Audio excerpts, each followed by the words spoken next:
الرحمن الرحیم. آپ دیکھ رہے ہیں جی سمن ویلاگ اور میں ہوں ادریس الرحمان. آج ہے 19 فروری 2023 اور دن ہے اتوار کا. حسب معمول پاکستانی سیاست کے اندر اس وقت جو کچھ بز ورڈ ہیں وہ ایک تو کل تک بلکہ ابھی بھی کچھ حد تک ہے، وہ ہے عمران خان کی گرفتاری. اور اب کل سے ایک نیا بز ورڈ آیا ہے، وہ ہے پاکستان کا دیوالیہ ہونا. اور یہ بات کہیں کسی سوشل میڈیا پہ میں نے یا کسی نے نہیں کی، یہ بات کی ہے ہمارے وزیر دفاع جناب خواجہ آصف صاحب نے، جن کی بات سے سن کے لگتا تو یہ ہے کہ یہ وزیر دفاع تو نہیں ہے، یہ وزیر نادفاع ہیں. کیونکہ ایسا وزیر دفاع خود اپنے منہ سے بات کرے. تو آج کے ویلاگ میں میں زیادہ فوکس پہ کروں گا. عمران خان کی گرفتاری پہ بھی تھوڑی سی بات کر لیتے ہیں. آج تک اس موضوع میں نے بات نہیں کی. عمران خان کی گرفتاری جو ہے پچھلے چند ہفتوں سے موضوع سخن ہے، بلکہ جب سے کہیں کہ پنجاب حکومت کی تحلیل ہوئی ہے تو کچھ زیادہ ہی ہو گئی ہے. مطلب اس سے پیشتر جب خان صاحب بنی گالہ میں رہتے تھے، کیونکہ اب تو مدت ہوئی ہے، یعنی کافی مہینے ہو گئے، وہ لاہور میں زمان پارک میں قیام پذیر ہیں. تو جب وہ بنی گالہ میں تھے تو تب ایک دفعہ یہ خبر سے اڑی کہ جناب یہ پولیس ان کو گرفتار کرنے جا رہی ہے، دستے نکل گئے ہیں، اور جناب پھر پتہ لگا کہ بنی گالہ پہ لوگ پہنچ گئے. تو اب یہی بات بعینی ہے کہ خان صاحب کی گرفتاری ہو رہی ہے تو لوگوں نے زمان پارک کی گرد پار جو ہے ڈیرا ہی ڈال دیا ہے. لیکن بھلے 200 لوگ ہیں، 300 ہیں، 400 ہیں، 1000 ہیں، 500 5000 ہیں، لیکن لوگ ہیں. اچھا جی، اب عمران خان کی گرفتاری، ہاں اب عمران خان کی گرفتاری کی بات ہوئی کیوں؟ کیونکہ ان کی کوئی ایک ضمانت تھی. ان کے جی پرچے بہت سارے ہیں جی، ان کے بہت ساری ایف آئی آر کٹی ہوئی ہیں. کہیں ان پہ ہے کہ جی وہ الیکشن کمیشن کی توہین کے مرتکب ہوئے ہیں، الیکشن کمیشن میں پیش نہیں ہوئے، وہ ہے. کہیں ان کو الیکشن کمیشن کے خلاف مطلب بات کرنے پہ ہے کہ وہ ہے. اور ایک انہوں نے ایک گیدرنگ میں ایڈیشنل سیشن جج اسلام آباد زیبا ہیں شاید، ان کو کہا تھا کہ ہم تمہیں دیکھ لیں گے، تو اس پہ ایک ہے. اور فارن فنڈنگ کے اوپر، ممنوعہ فنڈنگ کے اوپر ایک ان پہ ایف آئی آر ہے. اور توشہ خانہ پر بھی ہے. تو مطلب بہت ساری ایف آئی آر ہیں. تو وہ ان کی ضمانتیں ہیں، پھر وہ ضمانتیں ایکسٹینڈ ہو رہی ہوتی ہیں. تو اب وہ جب سے ان کی وہ مطلب گولی وولی کا لگنے کا معاملہ ہے، وہ زمان پارک میں ہے، تو اب تک کسی عدالت میں پیش نہیں ہوئے. تو لاہور ہائی کورٹ ان کو بلا رہی تھی، وہ ان کو ضمانت کی کنفرمیشن کے معاملے پر، تو وہ نہیں جا سکے. تو پھر ان کی گرفتاری جو ہے پچھلے 2-3 دن سے. عمران خان کی گرفتاری اس وقت جو ہے لگتا یہی ہے کہ اس ملک کا اہم ترین مسئلہ ہے. ہماری فیڈرل گورنمنٹ جو کہ 13 جماعتوں پر مشتمل ایک وسیع البنیاد اور کثیر الجماعت اتحاد پر مبنی حکومت ہے، اس کے پاس اس وقت اور کوئی کام کرنے کو نہیں ہے کہ ایک عمران خان ہے جو اندر ہو جائے. عمران خان، اور یہ خواہش لندن میں بھی پائی جاتی ہے، بڑی شدت سے پائی جاتی ہے، اور یہ خواہش کہیں اور بھی پائی جاتی ہے. عمران خان کو کیوں گرفتار ہو جانا چاہیے یا کیوں ہونا چاہیے؟ تو اچھا، اس میں بھی بڑا مزے کی بات ہے. پاکستان میں اس وقت 2 طبقات ہیں. ایک ہے، اور مطلب جو سوشل میڈیا اور الیکٹرانک اور پرنٹ میڈیا میں بیٹھے لوگ ہیں وہ بھی انہی 2 طبقات میں بٹے ہوئے ہیں. کچھ ایک طبقے کی سٹرونگ رائے ہے کہ جی عمران نو تنو دیو، جی عمران نو اندر کر دیو، جی عمران خان نو تو مطلب بن دیو، جی اینے کڈ کرا کے دیو، جی او جی اینو گرفتار ہونا چاہیے جی. تو اس کی وجہ سے پاکستان میں بہت سارا طبقہ ہے جو سمجھتا ہے کہ جس ملک میں سارے مسائل کی جڑ جو ہے عمران خان ہے، تو عمران خان کو اندر کر دیں گے تو سارے مسئلے حل ہو جائیں گے. اچھا، اس کی دوسری طرف ایک اور طبقہ ہے، اب میں کہوں گا جی 50-50% ہے، تو دونوں فریقیں ناراض ہو جائیں گے. میں اس لیے ان کی پرسنٹیج نہیں جاتا کہ کون سا زیادہ ہے کون سا کم ہے. دوسرا طبقہ ہے جو عمران خان کی گرفتاری نہیں چاہتا. وہ سمجھتا ہے کہ جی یہ عمران خان کو گرفتار کرنا ایک جو ہے غیر سیاسی اور انتقامی جذبہ ہے، انتقامی ہتھ کنڈا ہے، اور انہوں نے کیا کیا ہے۔ اچھا، مزیداری کی بات یہ ہے کہ عمران خان پہ زیادہ تر کیسز جو ہے نا وہ سیاسی نوعیت کے ہیں۔ انہوں نے مطلب جو سپیچز کی، ان سپیچز کی بنیاد پہ ان کے خلاف کیسز بنائے گئے۔ ایک کیس البتہ ان پہ ہے جو ممنوعہ فنڈنگ کے حوالے سے ہے، تو باقی اچھا اس میں کوئی عمران خان پہ کوئی اس طرح کی کوئی امبلسمنٹ اور کوئی مطلب کوئی کرپشن سے ریلیٹڈ ایز سچ کوئی، اگرچہ فارن فنڈنگ کو کرپشن کی زمرے میں لیا جاتا ہے، لیکن ایز سچ کوئی وہ نہیں ہے کہ ان کے 4 سال ٹینیور میں جی انہوں نے یہ کرپشن کی تھی، یہ کی تھی۔ اسپیکولیشن بہت ہے، لیکن اس پہ ابھی تک کوئی چیز آئی نہیں ہے۔ نیب موجود ہے اور نیب میں ابھی تک کوئی کیس ایسا بھیجا نہیں گیا۔ کچھ انکوائریاں ایف آئی اے کے لیول پہ ہو رہی ہیں، لیکن نیب کے لیول پہ نہیں ہیں۔ اچھا، عمران خان کے خلاف ہاں ایک اور چیز بھی ہے، گرفتاری کے ساتھ ساتھ ان کے لیے ایک اور ہے، وہ ہے نااہلی۔ اور نااہلی کے لیے ایک کیس جو ہے وہ شاید لاہور ہائی کورٹ میں چل رہا ہے یا سپریم کورٹ آف پاکستان میں چل رہا ہے۔ وہ ہے کہ ان کی ایک مبینہ بیٹی کے حوالے سے، کہ انہوں نے ان کی ایک مبینہ بیٹی ہے اور انہوں نے اس کو اون نہیں کیا، اور انہوں نے اس کو اپنے جو ڈیکلریشن ہے جو پاکستانی انتخابی نظام کے حوالے سے، اس میں انہوں نے ڈکلیئر نہیں کیا، تو اس کی بیس پہ وہ صادق اور امین نہیں رہتے، اور اس وجہ سے وہ ڈسکوالیفائی ہو جائیں گے پاکستانی سیاست سے۔ اچھا، یہ خواہش بھی 13 جماعتی حکومت کے اندر بھی پائی جاتی ہے۔ میاں صاحب بھی چاہتے ہیں، مریم نواز بھی چاہتی ہیں، کچھ اور بھی طبقات ہیں وہ بھی چاہتے ہیں کہ ایسا ہو جائے۔ تو کیا وجہ ہے کہ عمران خان ایک پرسن نان گراٹا بنے، یعنی ایک ناپسندیدہ عنصر کی حیثیت ہے؟ وہ عمران خان کے کچھ جرائم ہیں۔ پہلا ان کا جرم یہ ہے کہ وہ اپوزیشن میں ہیں۔ برسا برس یہ روایت آ رہی ہے، اس روایت کو کوئی بھی تبدیل کرنے کے لیے تیار نہیں ہے، چاہے اس میں عمران خان آ جائیں، چاہے اس میں آصف علی زرداری آ جائیں، چاہے اس میں جو ہے میاں محمد نواز شریف آ جائیں، کہ حکومت چاہتی ہے کہ اس کے سامنے اپوزیشن کوئی نہ ہو، اور اگر ہو تو اپوزیشن کو اندر کر دیا جائے، اپوزیشن لیڈر کو اندر کر دیا جائے۔ عمران خان کا دوسرا جرم یہ ہے کہ وہ اس وقت کھل کر بول رہے ہیں، اور ان کا بولنا بہت سارے طبقات کو گراں گزر رہا ہے، تو وہ ان کو بھی قابل قبول نہیں ہے۔ اچھا، عمران خان کا قصور کیا ہے؟ عمران خان کا ایک اور قصور یہ بھی ہے کہ وہ انٹرنیشنل اسٹیبلشمنٹ کو کھلم کھلا مطلب اپنے نشانے پہ لیا ہوا ہے، اگرچہ اس میں بعد انہوں نے موڈیفائی بھی کی ہیں اپنے کچھ سٹانس میں، لیکن انٹرنیشنل اسٹیبلشمنٹ بھی انہیں نہیں چاہتی۔ اچھا، کچھ دوست ممالک بھی انہیں نہیں چاہتے۔ تو عمران خان کے یہ قصور ہیں، یہ جرم ہیں، اور ان جرم کی بنیاد پر مطلب ضروری بنتا ہے کہ ان کو اندر کر دیا جائے اور ان کو نااہل کر دیا جائے۔ لیکن سوال یہ بڑا ہے، سوال کو میں آپ سب لوگوں کے لیے چھوڑے جا رہا ہوں کہ اس سوال کو سوچیں کہ ذوالفقار علی بھٹو 1977 میں اس دنیا سے چلے گئے، انہیں ایک کیس میں پھانسی دے دی گئی۔ یہ کہا جاتا ہے کہ وہ ان پہ جو مقدمہ تھا وہ مطلب مقدمہ اس طرح کا نہیں تھا جس میں ان کو سزا ملی۔ اس کے بھٹو آج بھی پاکستانی سیاست میں آج بھی کافی ایکٹیو ہیں۔ اچھا، میاں محمد نواز شریف کو 1999 میں اس ملک سے باہر نکال دیا گیا، پھر وہ ایک این آر او کے تحت واپس آئے، پھر انہوں نے 2013 میں پرائم منسٹر بنے، پھر ان کے خلاف جو ہے ایک مطلب پاناما کے حوالے سے جو کیس تھا، اس کیس کے نتیجے میں وہ نااہل ہوئے، پھر بعد میں گرفتار ہوئے۔ انہیں نیب کورٹ نے 2 کیسز میں، ایک کیس میں بری کر دیا تھا اور ایک کیس میں انہیں سزا ملی۔ اس سزا میں تھے تو وہ ایک ضمانت کرا کے مجھ سے باہر گئے۔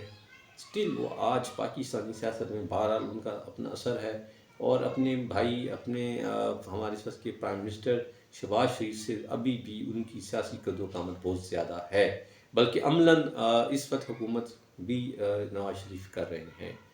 تو یہ 2 کیسز سامنے ہیں۔ آصف علی زرداری کو بھی اب دیکھیں کہ انہیں بھی جیلوں میں رکھا گیا، ان کے خلاف بھی کچھ چیزیں ثابت نہیں آئیں، اور ابھی بھی وہ پاکستان میں ایک بہت بڑی سیاسی طاقت کے طور پر موجود ہیں۔ اب اگر عمران خان صاحب کو اگر ان کیسز کی بنیاد پر نااہل کر دیا جاتا ہے، ان کو سزا دی جاتی ہے، تو کیا عمران خان پولیٹیکلی ختم ہو جائیں گے؟ کیا پاکستان تحریک انصاف جو ہے ختم ہو جائے گی؟ کیا یہ پاکستان تحریک کو نئی زندگی دینے کے مترادف ہوگا؟ کیا یہ عمران خان کے سیاسی کریئر کو ایک دوام بخشنے والا ہوگا؟ کیا جب میاں محمد نواز شریف نااہل ہو کر پاکستانی سیاست میں موجود ہیں تو کیا عمران خان اگر نااہل ہو گئے اور اندر ہو گئے تو کیا وہ ان کا سیاسی قط و کاٹ ختم ہو جائے گا؟ اچھا، اب آتے ہیں جی دوسرے سوال کی طرف کہ ہمارے وزیر دفاع خواجہ آصف فرماتے ہیں کہ پاکستان ڈیفالٹ نہیں ہو رہا، پاکستان ڈیفالٹ ہو گیا ہے۔ تو یہ اگرچہ بڑی الارمنگ بات ہے، تو میں نے سوچا کہ چلیں اس موضوع پہ بھی آپ لوگوں سے بات کر لیے۔ یہ الارمنگ بات تو ہے۔ ڈیفالٹ کا کیا مطلب ہے؟ ڈیفالٹ کا میں آسان میں آپ کو بتاؤں کہ بھئی آپ نے لیے تھے کسی سے پیسے، اور جب آپ نے اس کو وعدہ کیا اور اس وعدے کے مطابق آپ کو پیسے ادا کرنے کی پوزیشن میں نہیں ہیں، تو پھر اور آپ کو تقاضا کیا جاتا ہے اور آپ سے بار بار کہا جاتا ہے کہ پیسے دیں، تو جب آپ پیسے نہیں دیتے اور جب آپ علیہ اعلان یہ کہہ دیتے ہیں کہ یار میں پیسے دینے کی پوزیشن میں نہیں ہوں، تو پھر آپ یقینی طور پہ ڈیفالٹ کے لیول پر آ گئے ہیں۔ اب اگر دیکھیں آپ نے کسی لیا بندے سے، تو وہ آپ کو ہو سکتا ہے لڑائی کرنے بھی آ جائے، مار کٹائی کرنے آ جائے۔ اچھا، اگر آپ ایک کمپنی ہے اور آپ نے بینک سے لیا ہے تو بینک یقینی طور پہ قانونی چینل یوز کرے گا، وہ آپ سے رابطہ کرے گا اور مطلب لیٹر لکھے گا، نوٹس دے گا، لیٹر بندہ ملے گا آپ سے، اور پھر یقینی طور پہ وہ انہوں نے آپ نے جو ضمانت کے طور پہ جو چیزیں ان سے شیئر کی ہیں وہ ان پہ قبضہ بھی کر سکتے ہیں، یعنی آپ کی پراپرٹی وغیرہ جو ہے تو اس پہ قبضہ کر کے وہ اسے بیچ کے اپنے اثاثے پیسے وصول کر سکتے ہیں۔ کسی ملک کا ڈیفالٹ ہونا جب اس نے خاص طور پہ ملک سے قرضہ لیا ہو یا بیرون ملک سے لیا ہو، اچھا عام طور پہ ڈیفالٹ والے معاملات جو ہے وہ بیرون ملک معاملات میں آتے ہیں، کیونکہ انٹرنیشنلی آپ نے کسی ملک سے یا کسی ڈونر ادارے سے جو فنانشیل انسٹیٹیوٹ سے آپ نے قرضہ لیا ہے اور آپ قرضے کو نہیں دے پا رہے، اور تو اس پہ اور اگر آپ یہ کہہ دیتے ہیں کہ جی میں نہیں دے سکتا، تو آپ یا اقرار کر دیتے ہیں کہ آپ ڈیفالٹ کی طرف جا رہے ہیں، ڈیفالٹ کر لیں، تو پھر اچھا اس میں ایک صورتحال یہ ہے کہ کسی کوئی زمانہ تھا، یعنی یہ زمانہ کوئی 1945 سے پہلے کا زمانہ تھا، جب اگر کوئی ایسی بات کرتا تھا تو ملک جو ہے اس کے خلاف جنگ بھی چھیڑ دیتا تھا۔ ایسی ایک مثال جو ہے وہ گریٹ برٹن کی ہے، اس نے مصر پہ حملہ کر دیا تھا۔ اچھا جی، اب آپ یہ دیکھیں کہ اگر خدا نخواستہ خالد صاحب کی بات مان لیں کہ پاکستان ڈیفالٹ ہو گیا ہے تو پھر کیا ہوگا؟ ڈیفالٹ کا پہلا امپیکٹ یہ ہوتا ہے کہ جو ملک ڈیفالٹ ہو رہا ہے اس کی کرنسی ڈی ویلیو ہو جاتی ہے۔ جب ڈی ویلیو ہو جائے گی تو یعنی ہم ڈالر سے اپنے مقابلے میں دیکھیں تو اس وقت ہمارا ڈالر جو ہے 272 روپے میں ایک ڈالر ہے، تو یہ حکم بدہم یہ ایسا ہوتا ہے، تو آپ کا مطلب بہت سارے روپوں میں پھر ایک ڈالر آئے گا۔ تو اس سے کیا ہوتا ہے، اس سے جو آپ کی امپورٹس ہیں وہ مہنگی ہو جاتی ہیں، یعنی آپ باہر سے جو چیز منگواتے ہیں، اب ہم باہر سے کیا منگواتے ہیں؟ ہم پیٹرول منگواتے ہیں، خوردنی تیل منگواتے ہیں، ہم اس وقت ویٹ گندم بھی منگوا رہے ہیں، ٹھیک ہے جی، اور ہم موبائل فون بھی منگوا رہے ہیں، ہمارے یہاں گاڑیوں کے پارٹس بھی آ رہے ہیں، اور ہمارے یہاں تقریباً سمجھ لیں کہ زندگی کے استعمال کی معمولی سے معمولی چیز بھی امپورٹ ہو رہی ہے، تو یہ چیزیں ہو جائیں گی مہنگی۔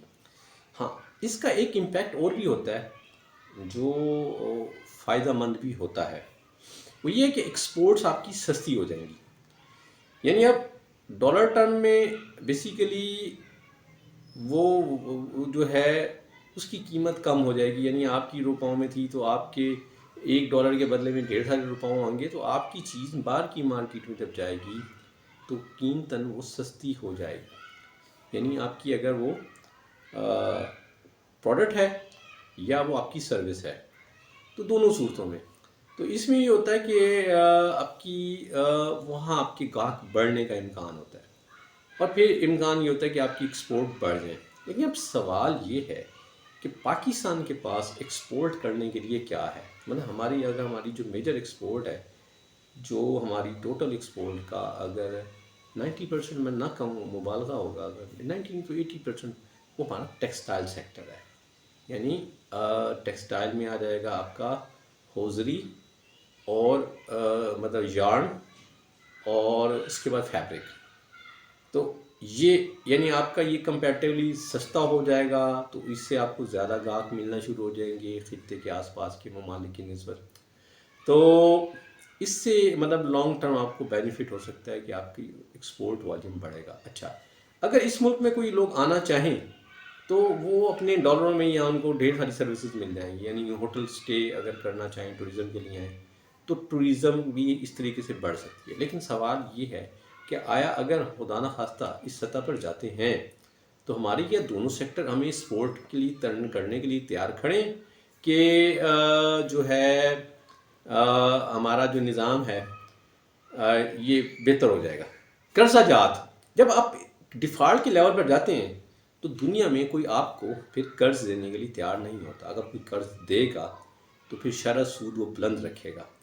تو اس سے یہ ہوگا کہ پھر یا تو آپ ریسٹرکچرنگ کریں گے اپنے قرضوں کے ساتھ، جو قرضے آپ نے لیے ہیں آپ انہیں ریسٹرکچر کریں گے کہ یار اسے کہیں گے یار ہم آپ بعد میں دے دیں گے، تھوڑی مہلت مانگ لیں گے. یا پھر دوسری صورت یہ کہ آپ قرضے نہیں لیں گے تو آپ کی بیرونی قرضوں کے اوپر ریلائنس نہیں ہوگی، تو الٹیمیٹلی پھر یقینی طور پہ آپ کے ہاتھ پاؤں چلانے کی ضرورت پڑے گی. تیسرا یہ کہ جو کاسٹ آف لیونگ ہے وہ لوگوں کی مشکل ہو جاتی ہے. مطلب اب ہوگا کیا کہ آپ جو چیز امپورٹ کر رہے ہیں وہ مہنگی ہو جائے گی. جب مہنگی ہو جائے گی اور اگر جیسے آپ گھی کی میں مثال ہوں، ہمارا گھی جو ہے نا آلموسٹ 90% ہم امپورٹ ہی کر رہے ہیں. اب ٹریجڈی یہ ہے، مطلب جو ایک عبرت ناک منظر نامہ ہے کہ پچھلے 20-25 سالوں سے ہم یہ سنتے آ رہے ہیں کہ ہم اس ملک کو خوردنی تیل کی پیداوار میں خود کو فیل کریں گے، اور لیکن ایسا نہیں ہوا.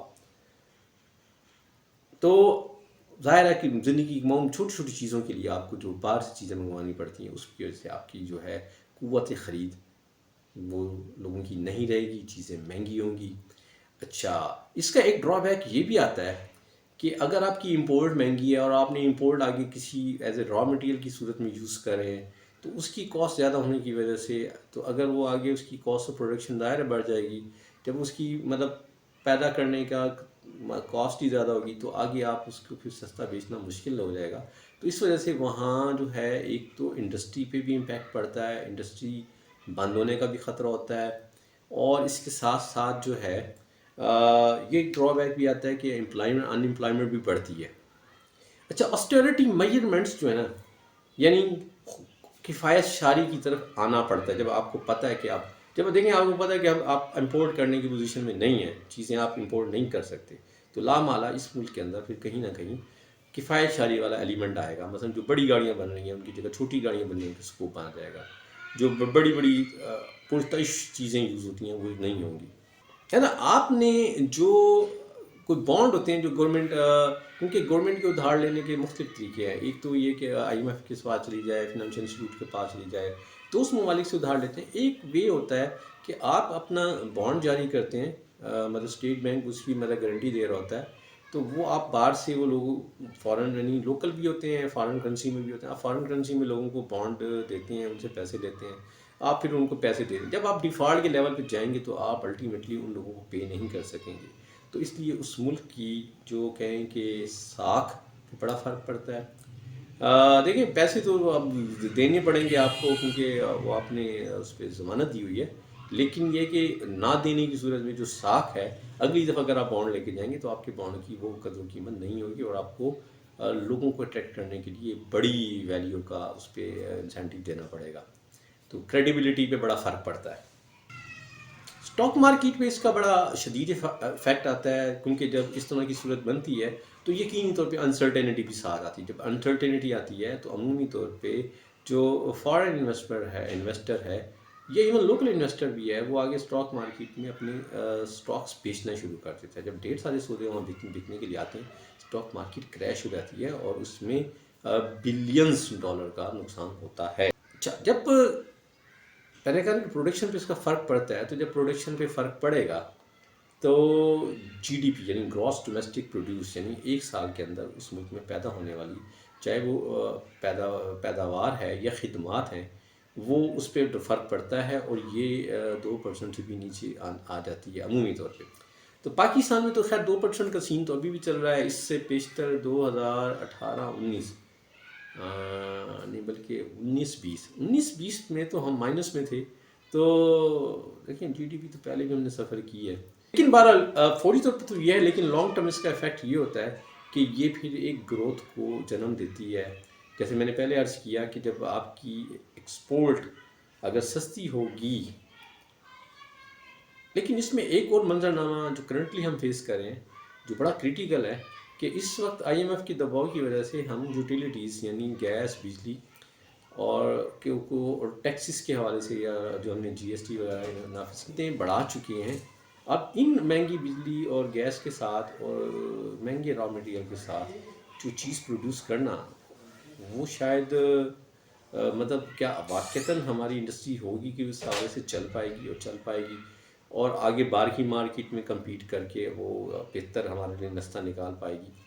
تو یہ بہرحال ایک منظرنامہ ہے. اور دیکھیں خدا نہ خواستہ کو ہم دنیا میں اکیلے نہیں ہیں جو ہم ڈیفالٹ کی طرف جا رہے ہیں. دنیا میں آپ کو میں ملک شیئر کرتا ہوں، آپ حیران ہو جائیں گے، بلکہ آپ کی انگلیاں دانتوں میں مطلب کاٹ بیٹھیں گے کہ یار یہ ملک بھی ڈیفالٹ میں جا چکے ہیں.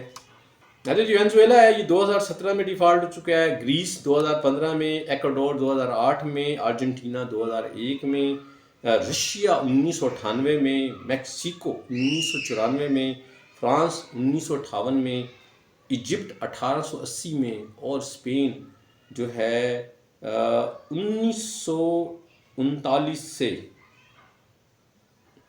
کوئی 15 دفعہ جی ڈیفالٹ ہو چکا ہے. تو بہرحال یہ آج کا ویلاگ تھا، اس میں میں نے آپ سے مطلب پریشانی کی بات تو ہے، لیکن اس میں میں تو کہتا ہوں ویسے ڈیفالٹ ہو جائیں تو اچھی بات ہے، تاکہ یہ جو ہمارے للے تللے ہیں نا یہ رکیں. جب یہ للے تلے رکیں گے نا پھر ہم کچھ کریں گے. یہ ہمیں جو مفت کی پڑھی ہے نا کہ رنگ لائے گی فاقہ مستی ایک دن، تو یہ فاقہ مستی کو رنگ لانا چاہیے. جب ہم فاقہ مستی میں آئیں گے تو رنگ لائے گی. یہ میرا ویلا تھا آج کا، امید ہے آپ کو پسند آئے گا. خوش رہے، بعد. السلام علیکم.